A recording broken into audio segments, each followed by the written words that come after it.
beautiful, from France. We heard her yesterday, and we are going to hear her today again. She's going to talk to us about molecular classification of triple-negative breast cancer. Thank you very much. I decided to entitle my talk today, What's Hot for Triple-Negative Breast Cancer. And I really will, I will be a little molecular, because many things are moving on for triple-negative breast cancer, and we have a lot of new things. And I will show you some molecular entities, more than histopathologic entities, but at the end of each entity, I will try to see what can we do as pathologists to identify, or what tests could be done in our labs, on our platforms, to identify those subtypes of breast cancer. So, what is the classical picture of peazl-like breast cancer? So from Peru and Sorli, back 14 years ago, so a long time. So it's a kind of teenager classification. So what is this peazl-like population that we can see here in the yellow rectangle? It's low ER and low related gene expression, low HER2 cluster, and they are usually triple-negative breast cancer, the immunohistochemistry definition. They have a high basal cluster in red. When genes are overexpressed, it's in red. So basal cytokeratin, EGFR, c-KIT, for instance, are expressed in those tumors, and those are markers that we can do in immunohistochemistry. They are highly proliferative, as you can see here, and this proliferation is also a kind of a reflection of the genomic instability, and you can see here a sawtooth aspect with many amplification in red and deletion in green. This is a CGH array profile of a triple-negative breast cancer, so a lot of genetic instability. And they are very often p53 mutant. So 14 years later, what do we have? First of all, in pathology.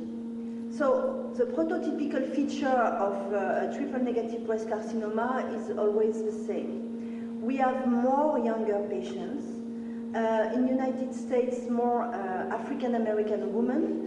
In France, where we have a population of women from North Africa, we also find in this population more triple-negative breast cancer. They are, for older women, they are usually interval cancer because they develop very quickly. So during the screening, the mass screening for breast cancer, which is every 2 years, we have the occurrence of tumors between two screenings. We find in this population a lot of patients with BRCA mutation, with inherited BRCA mutation. There is a prevalence of brain and lung metastasis, but we have very frequently patients with lymph node metastasis, but many brain and lung, like in sarcoma. And the metastases occur usually early, between the second and the third year. Pathologic feature: high grade, high mitotic count, Cushing borders, geographic necrosis, central fibrosis, stromal lymphocytic infiltrate, metaplasia, and if we have a biopsy of metastatic sites, brain and lung. So you can see here, usually those tumors are more frequently round tumors because they don't always have stroma, especially when they have a lot of lymphocytic infiltrate. But you can also have typical stellar tumors, of course. The necrosis here, so it's more or less the medullary features. High proliferation, usually grade 3, lymphocytic stroma or myofibroblastic stroma. You can find a lot of atypia. Those tumors are developing very quickly, so they have a lot of chromosomic abnormalities, so the nuclei are usually very big.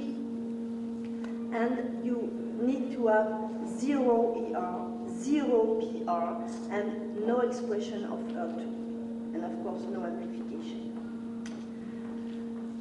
You know that in 2004, Torsten Nielsen in Vancouver developed molecular immunohistochemical definition of the peazl-like phenotype, because when I speak about peazl-like, it's molecular biology, and triple negative or the other things, it's immunohistochemistry. So it's, from one side it's gene expression, the other side it's protein expression.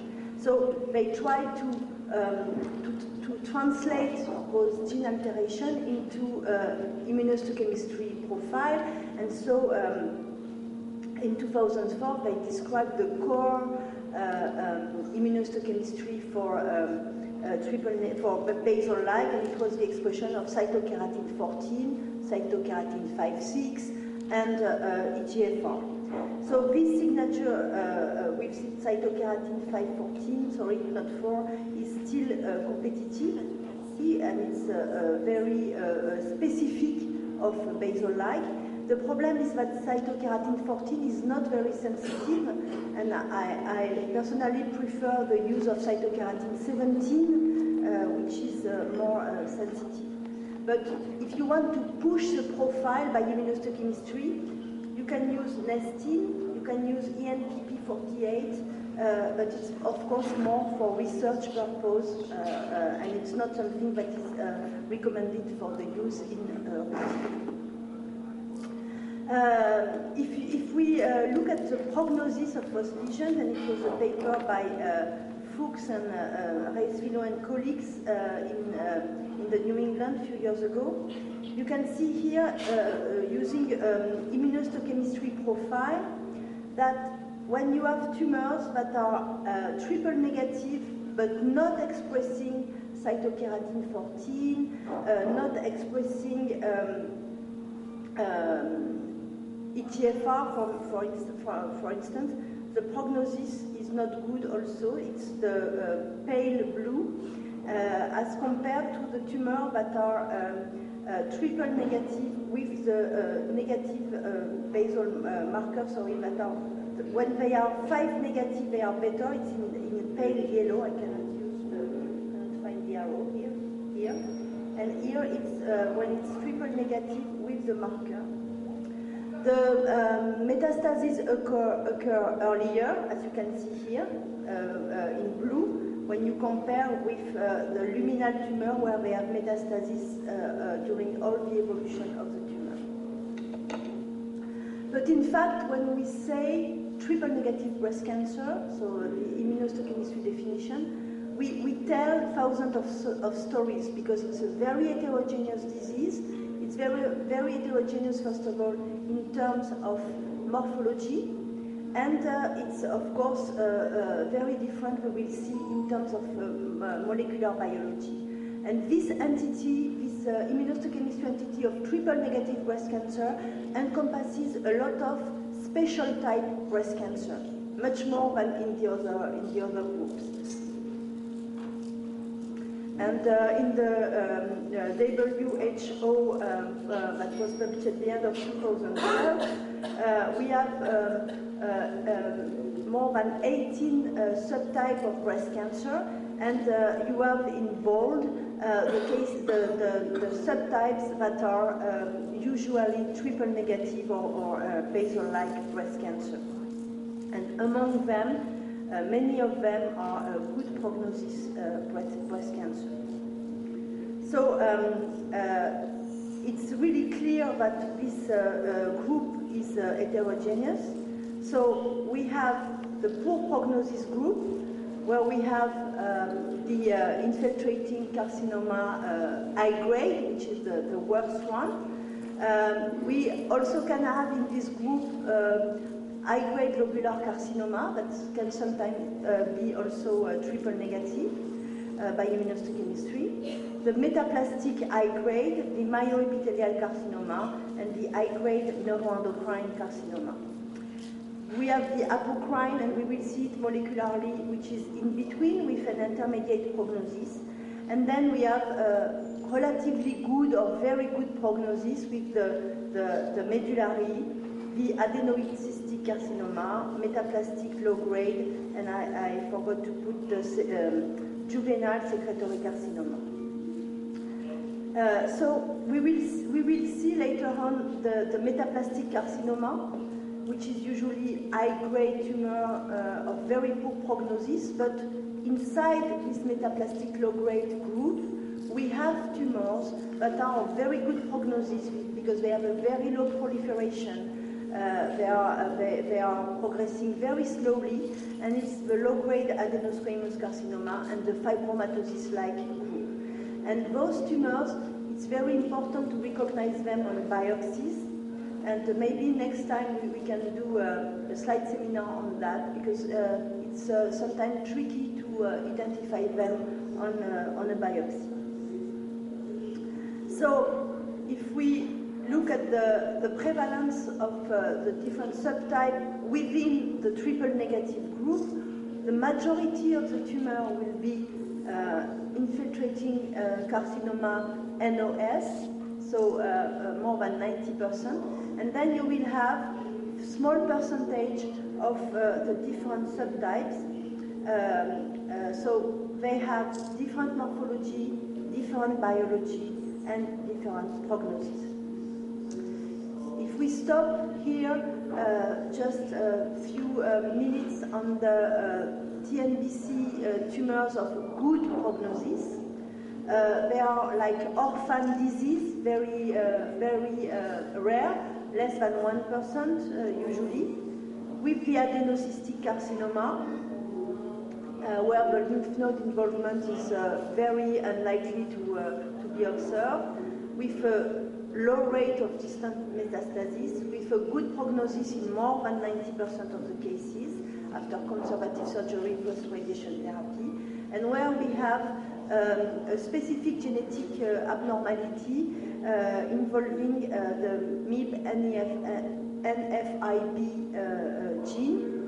I went through the literature last night to try to find if we have more explanation for the good prognosis of this tumor, which is I think, in my opinion, in the large group of the new WHO of salivary gland-like tumors, and they are very close to the salivary gland tumors, but the prognosis is, in my opinion, slightly better in the breast, and probably it's due to the microenvironment, and which is different in the breast with the hormone influence and the lymphocytic infiltrates that we can have when we compare to the salivary gland.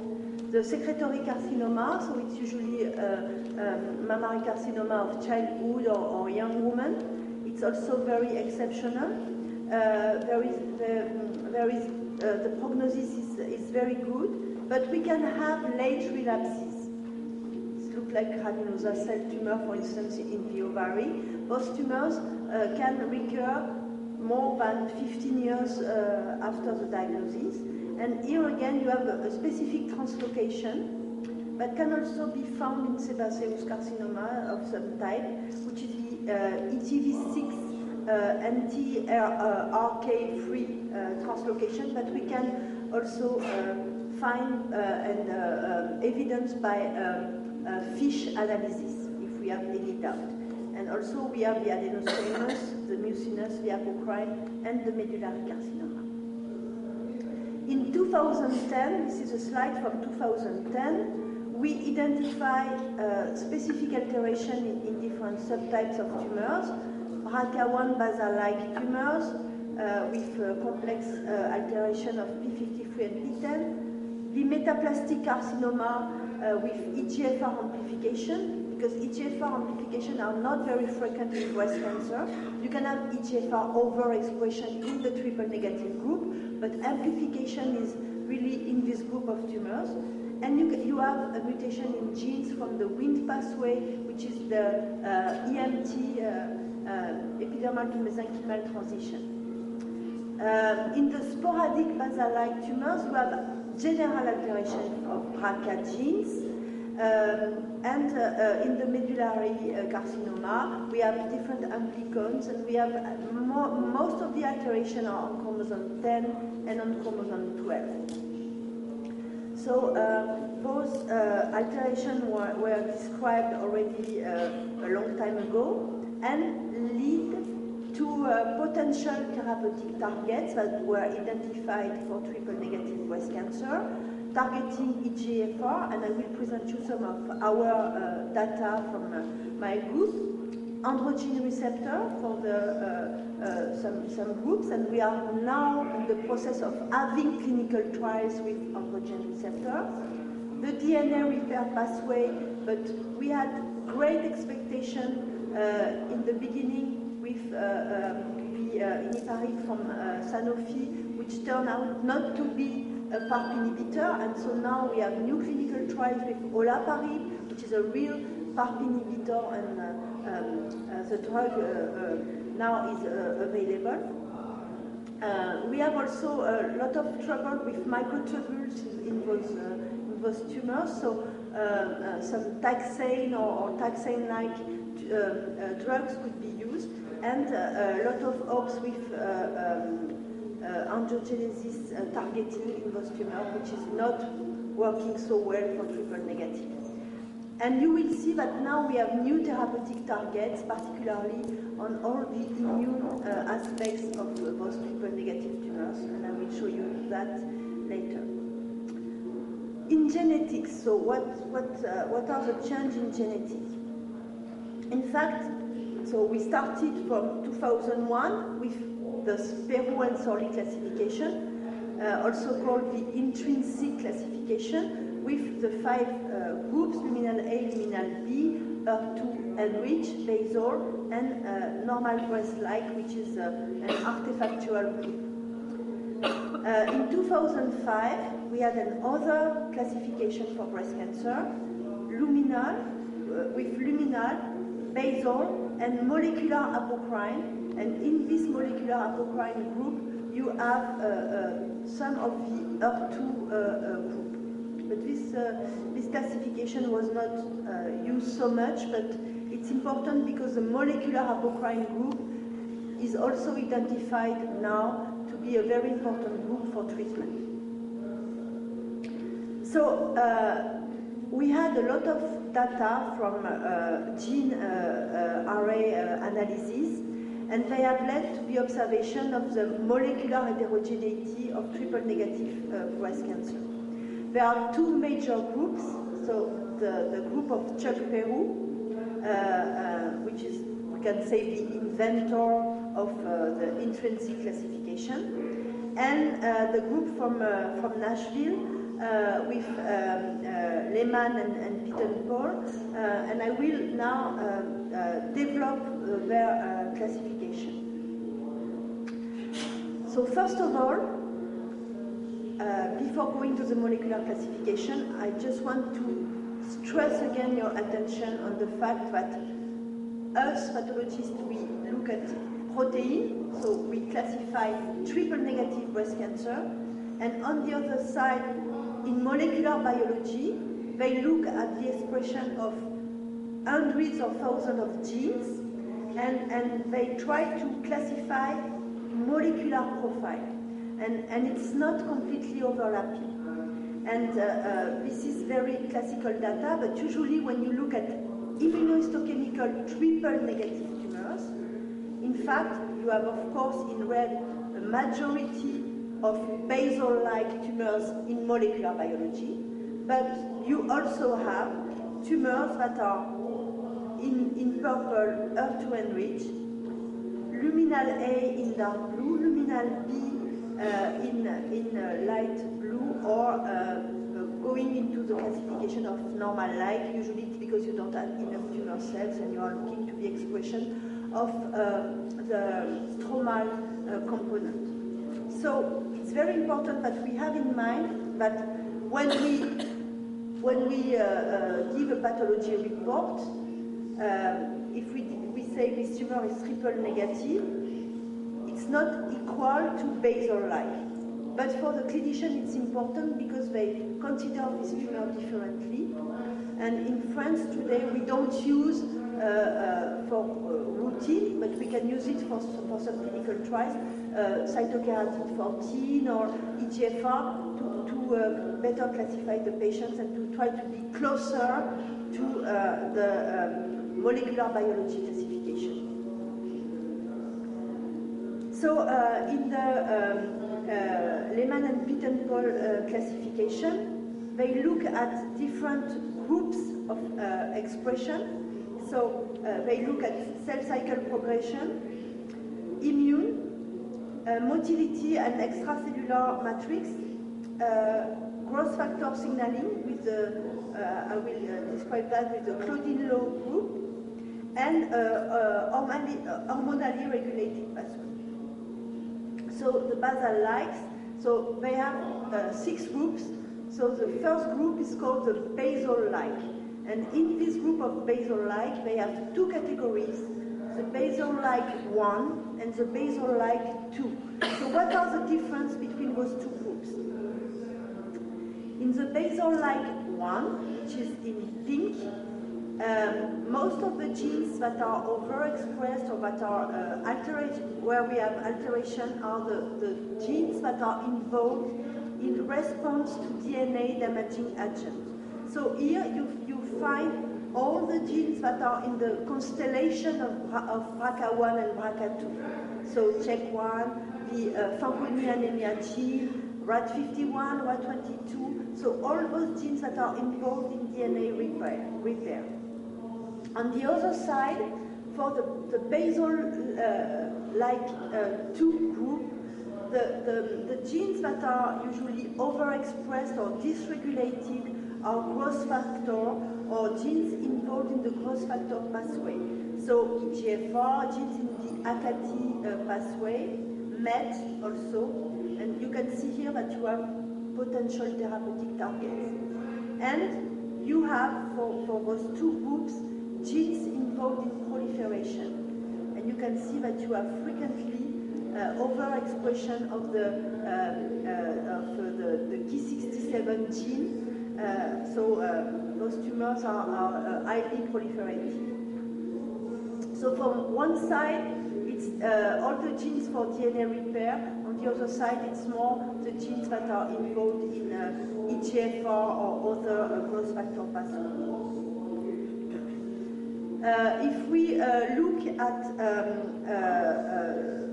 the peazl-like 1, what is very important for peazl-like 1 is this BRCA1, BRCA2 dysfunction, which is also called the BRCAness. So from one side, you have the patients that are who are mutated, so inherited mutation here. So it's in this group, it goes up to 20% of the patients. And the other one are called BRCAness. So they have alteration in CHEK2, for instance, in ATM, RAD51, or they have also hypermethylation of BRCA, BRCA1, which lead to a downregulation. So BRCA1 is not working anymore. It's not mutated, but it's a kind of how can I say that with my poor English? It's kind of down-regulated, so it's not working at all. You have also overexpression of a protein, and we can do that by immunohistochemistry, ID4, which is also the signal that BRCA1 is not working. And you can also have expression of MIR, so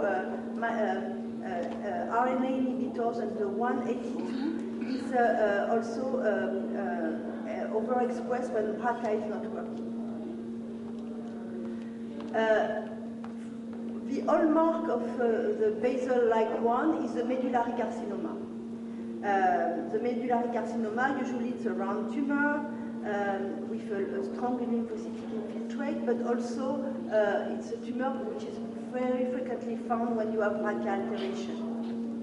As I said, you have this alteration in the amplicon of chromosome 10 and 12, the syncytial architecture, the absence of globular structure, etc., etc.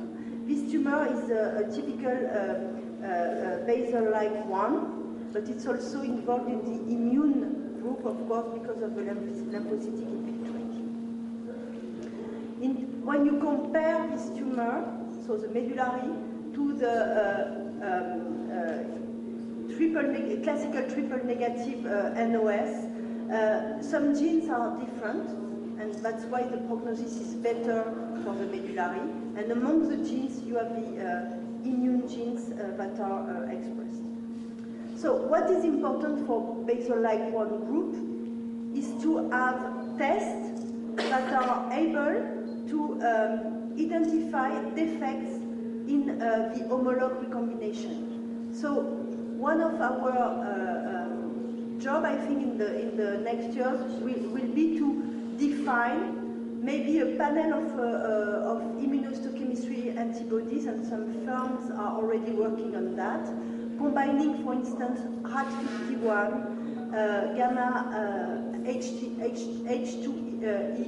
ERCC1, and survivin, for instance, and to try to combine those genes, those proteins in a panel to identify tumors that have defects in DNA repair. So I hope that in the future we will be able to, as pathologists, to identify the tumor for this type of treatment, because these tumors will be selected for PARP inhibitors and also for platinum salts. The peazl-like 2 tumors, as I said, they have an overexpression of growth factor pathway, and here what is very important is that the targets are EGFR, MET, IGFR1, and NGFR. So our task is to identify, to select the patient for the monoclonal antibodies or the TKIs to target those growth factors, and also to understand what are the problems with resistance by activation of other pathways.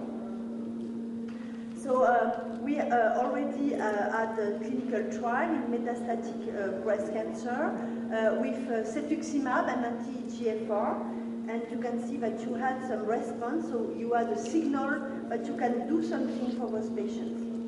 So this is something that we did in my team. We had a clinical trial for triple negative breast cancer, and the patients were treated by SEG100, so anthracycline, it's neoadjuvant, and then by taxotere, so this is a classical chemotherapy, but we add Vectibix, so an anti-EGFR, to the treatment in neoadjuvant. And we had 60 patients in this clinical trial. And what is very interesting is that we had predictors of response to the treatment. EGFR, when the EGFR score was high, we had more PCR, 28 versus 58. And of course, Ki67, because we had a lot of chemotherapy also in this clinical trial. So the highest was Ki67, the better was the results. But what was very interesting is that we identified, so it's only one clinical trial. Now we are in a randomized clinical trial to try to prove that this is good. But if we had tumors with a low cytokeratin 18 expression and a high EGFR expression, you can see that we have 86% of PCR. Of course, the numbers are very small because this group of patients is only 14, but in this group of 14 patients, we have 12 patients with PCR, so complete pathological response. On the other hand, when the tumor was what is called basoluminal, so you have the expression of luminal cytokeratin, 818, and the expression of EGFR, you have less than 10% of PCR. So this was important because we could identify a group of patients with a very high chance of reaching PCR. In the other predictive biomarker, we had insulin cross-factor receptor 1, which is associated with response to GFIT-inhibited head and neck cancer. It's data we had with another group. And here again, when we had a high expression of IGFR, we had a high level of PCR. But what was very interesting was for the other predictive biomarkers. If we look at the immune infiltrate, you can see that if we have a high level of CD8, which is an anti-tumor marker, so the helper lymphocytes, the rate of PCR here is very high. And so you can see here, if we did an H score, and with an high CD8 H score, the level of PCR is 84%. So this immunity trait in this group of patients is very important. We also look at the other side of tumor immunity, the pro-tumor markers, the pro-tumor lymphocytes that are preventing the CD8 to work, so the FOXP3. And here, when FOXP3 was high, we had a low level of PCR. So here you have a tumor responder with a high CD8 and a low FOXP3. And when we look at the ratio FOXP3-CD8, here again we could identify a patient with a very high level of PCR, 6% when we have the majority of pro-tumor lymphocytes, the FOXP3, when the ratio was low, as compared to tumor with a lot of anti-tumor immunity when the ratio was high, where we had 63% of PCR. So in this peazl-like 2 group, when we try to target EGFR, the responder profile were tumors with high level of EGFR, low expression of CD8, CD18, and high expression of IGFR1. And the importance of the tumor microenvironment with the CD8 and the ratio CD8 looks good. So in conclusion of this study, we could identify a group of a very, very high level of PCR, and also what was interesting to see that insulin growth factor receptor, which is a partner of EGFR, was also involved in the prediction of response. And as I said, the CD8 and TILs were also of very high importance. So this study, of course, is going on, but we have added another arm because we showed that in the resistant group, we had a higher level of ER3, which is also a partner of EGFR, and low CD8 TILs after neoadjuvant treatment. So these are paths that we are going to follow, and we are going to find treatment for the patients. So in this peazl-like 2 group, we also worked with a group at Memorial Sloan Kettering in New York, and we find that we as pathologists can work for marker of resistance for these drugs, looking at EGFR, ER3, or to the tumors. Another group in the Lehman classification with 2 types is the mesenchymal and stem cell-like group. So it's around 10% of the triple-negative tumors, and they have an overexpression of the TGF-beta pathway and also of the epithelial mesenchymal genes. So that's why in this group we find a lot of metaplastic carcinoma. And we also find in this group the Claudine-Low subtype, which is here.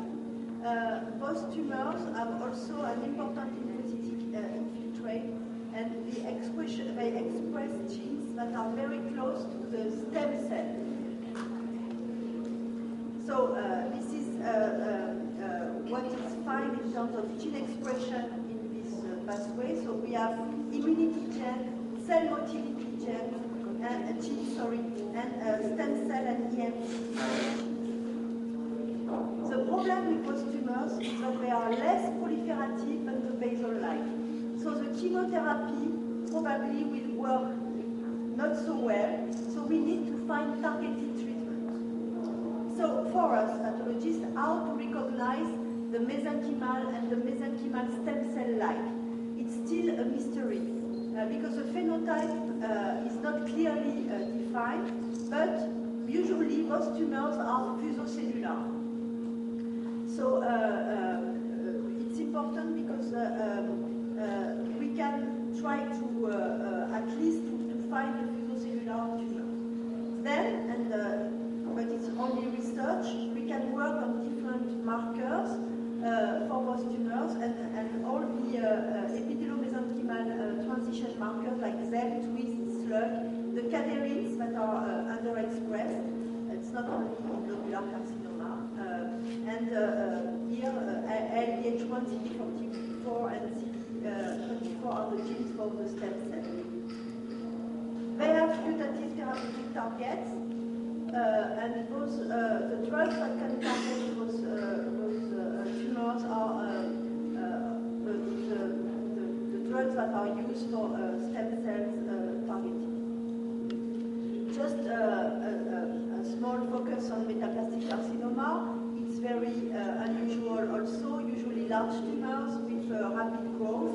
They have EGFR activation, and they have BRCA methylation too. They have a low rate of involvement, but a very poor overall survival. Then a very interesting group, the LAR group, so it's the luminal androgen receptor group, which is here in green. So in this group, they express luminal cytokeratin and FOXA1.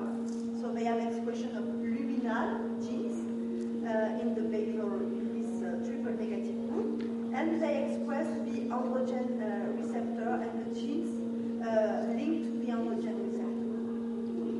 So this is the group where you have the strongest expression of androgen receptor. And now we have clinical trials where we do androgen receptor immunohistochemistry detection for the selection of patients to receive anti-androgen treatment. And also it's in French, I'm sorry, I forgot to translate this slide, but this group is very close to the molecular apocrine group from the Farber classification I showed you at the beginning. So apocrine carcinoma, they are usually ER and PR negative, but some of them can be ER and PR positive. They are androgen receptor positive, and you can find those apocrine cells already in cyst and in carcinoma. So how to recognize this entity in pathology? Well, we all know that it's pink, the big pink cells. So we need to beware of those apocrine traits. Beware of tubes because they have luminal differentiation. They could be very well differentiated in terms of architecture. And we can perform androgen receptor, but only in clinical trials. Today it's not routinely prescribed, and the positivity level is when we have more than 10% of cells. Then the last one is the immunomodulatory type, the immunomodulator. It's also 15 to 20% of triple-negative breast cancer. And here you can see that they express cytokines, immunes, complements, so all the things that are involved in immunity, chemokines, and antigen presentation genes. Sorry, that shouldn't be here, I'm sorry. Then in this group, we can identify the tumor-infiltrating lymphocytes.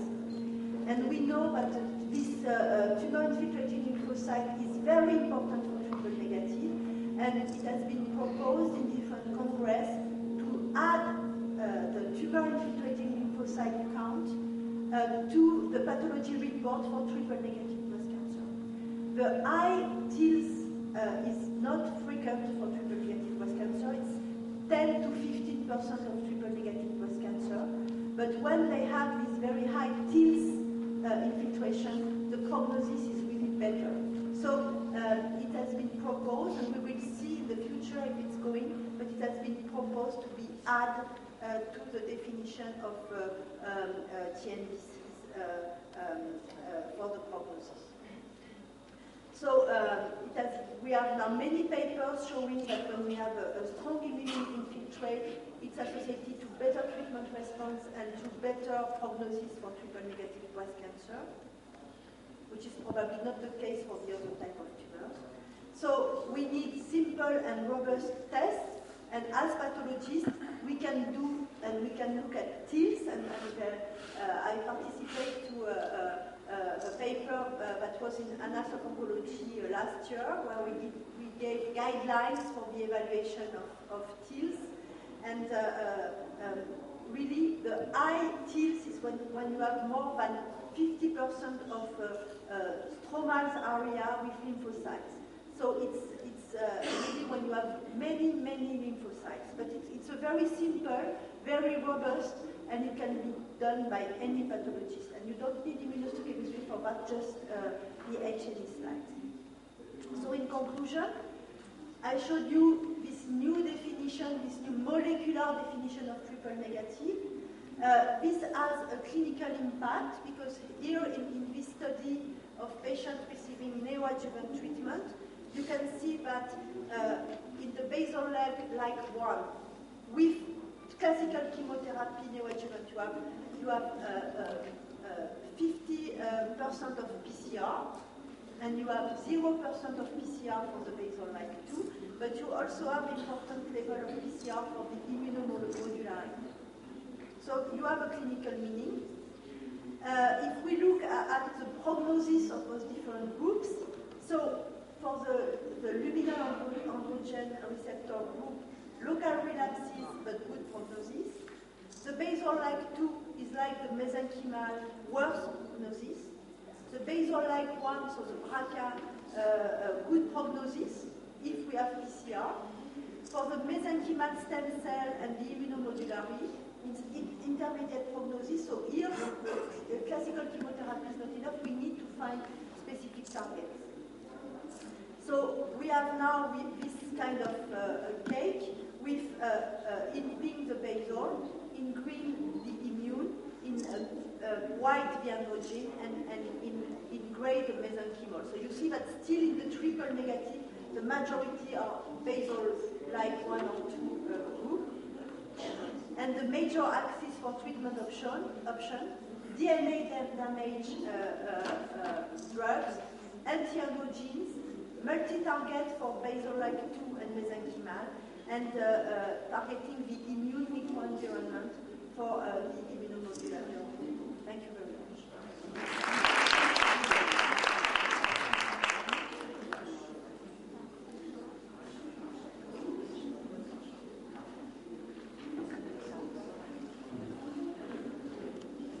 Very interesting presentation. And now it is a time for Professor Luba Ali, and she is going to present in peazl in the cervical adenocarcinoma.